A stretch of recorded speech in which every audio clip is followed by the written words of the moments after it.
శ్రీమాత్రే నమః. శ్రీ లలితా సహస్రనామంలోని 748వ నామము రోగపర్వత దంబోళి. ఈ నామానికి అర్థం ఏంటి అంటే రోగ అంటే రోగములనడి, పర్వత అంటే పర్వతములకు, దంబోళి వజ్రాయుధము వంటిది. అమ్మవారు రోగములనడి పర్వతాలకు వజ్రాయుధము లాంటిది. వజ్రాయుధము ఇంద్రుని ఆయుధం కదా, దీన్నే ఇంద్రుడి దగ్గర ఉండే ఆయుధాన్ని వజ్రాయుధము అని అంటూ ఉంటారు.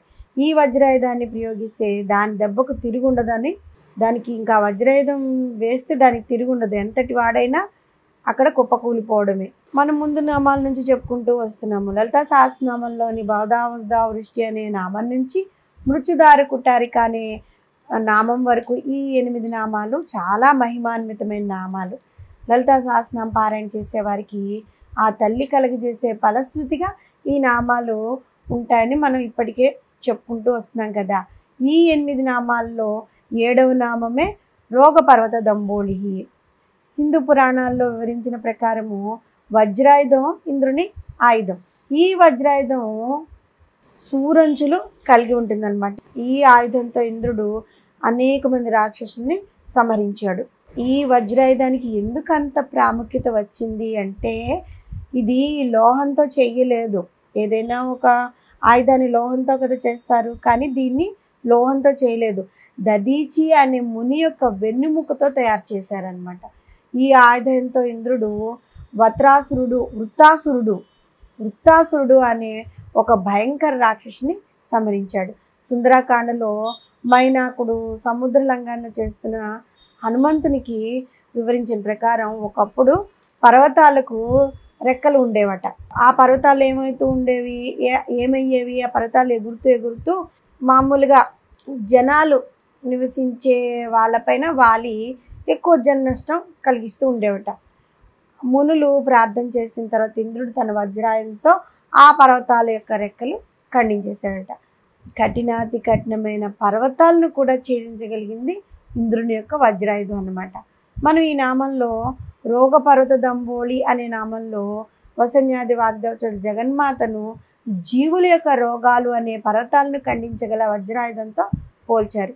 ఒక మహావృక్షాన్ని ఖండించాలంటే ఒక చిన్న బ్లేడ్ సరిపోతుందా? సరిపోదు కదా. దానికి ఒక 10 పెద్ద గొడ్డలు కావాలి. అదేవిధంగా జన్మములుగా మనం ఆచరించిన కర్మ ఫలితాలని పేరుకుని గడ్డలు కట్టుకుపోయి ఉన్నాయి మనకి పాపాలన్నీ. వాటిని ఖండించడానికి దంబోళి అనే వజ్రాయుధం కావాలి. ఆ దంబోళి అనే వజ్రాయుధం ఎవరు? సాక్షాత్తు జగన్మాత. ఆమెకే అది సాధ్యమవుతుంది. రోగములు అనేవి 2 రకాలుగా ఉంటాయి. అవి శారీరక రోగములు, భవరోగములు. శారీరక రోగములు శరీరానికి బాధ కలిగిస్తే మనసును బాధించేవి భవరోగాలు. శారీరక రోగములు చేసిన లేదంటే వైద్యుని వద్ద వెళ్ళి ఆ మెడిసిన్స్ వైద్యం చేయించుకున్నా అవి తగ్గిపోతాయి. కానీ మానసిక రోగాలతో మనిషి చాలా కుసించిపోతాడు. ప్రముఖ వాగ్గేయకారులైన అన్నమాచార్యుల వారు తన కీర్తనలో వెంకటేశ్వర స్వామిని భవరోగ వైద్యుడువు పాటించని నీవొక్కడివే నవనీత చోరా నమో నమో అని కీర్తించారు. ఈ భవరోగములను నివారించి తొలగించడానికి, మనకు మనశ్శాంతి కలగజేయడానికి కేవలం వజ్రాయుధం వంటి ఆదిపరాశక్తి మాత్రమే సాధ్యపడుతుంది. కాబట్టి వసన్యాది వాగ్దేవతల ఆ తల్లిని రోగపర్వత దంబోళి అనే నామంతో కీర్తించారు. భక్తుల హృదయంలోని తమస్సు లేదంటే అజ్ఞానము అనే వ్యాధిని ఖండించి, జ్ఞానం అనే వెలుగుని ప్రసాదించి భవరోగముల నివారణ చేయగలిగింది సాక్షాత్తు ఆ జగన్మాత అయిన భవరోగ భేషజము. ఆ తల్లి మాత్రమే మనలో ఉన్న ఈ భవరోగాల్ని పోగొట్టగలదు. మనం కోరుకున్నవన్నీ మనకు దక్కలేదనో, లేదంటే అవి ఉన్నవి పోయాయనో, లేదంటే మనకు లేనివి ఇతరులకు ఉన్నాయనో బాధపడడం కూడా ఈ భవరోగాల్లోకే వస్తూ ఉంటాయి. ఈ భవరోగాలతో మానవుడు అనుభవించే బాధకు ఏ వైద్యుడు కూడా పరిష్కారం చూపలేడు. ఈ మానసిక లేదంటే భవరోగములనే చింతలు కూడా, ఈ భవరోగాలనే చింతలు అని కూడా అంటూ ఉంటారు. చితి అనేది మనిషి జీవితంతో మరణం తర్వాత ఒకసారి కాలుస్తుంది, కానీ చింత మాత్రము మనిషిని అనుదినం కాలుస్తూనే ఉంటుందన్నమాట. అటువంటి మానసిక లేదా భవరోగములు అనబడే చింతలను ఆ జగన్మాత తన జ్ఞాన ఖడ్గము అనే వజ్రాయుధంతో ఖండిస్తుంది. పెద్ద పెద్ద పర్వతాలుగా మారిపోయి భేదించు శక్యం కానప్పుడు దంబోళి అనబడే ఆ జ్ఞాన ఖడ్గంతో వాటిని తునాతునకలు చేసి మనల్ని జీవన్ముక్తుల్ని చేయగలిగింది రోగపర్వత దంబోళి అయిన సాక్షాత్తు ఆ జగన్మాత.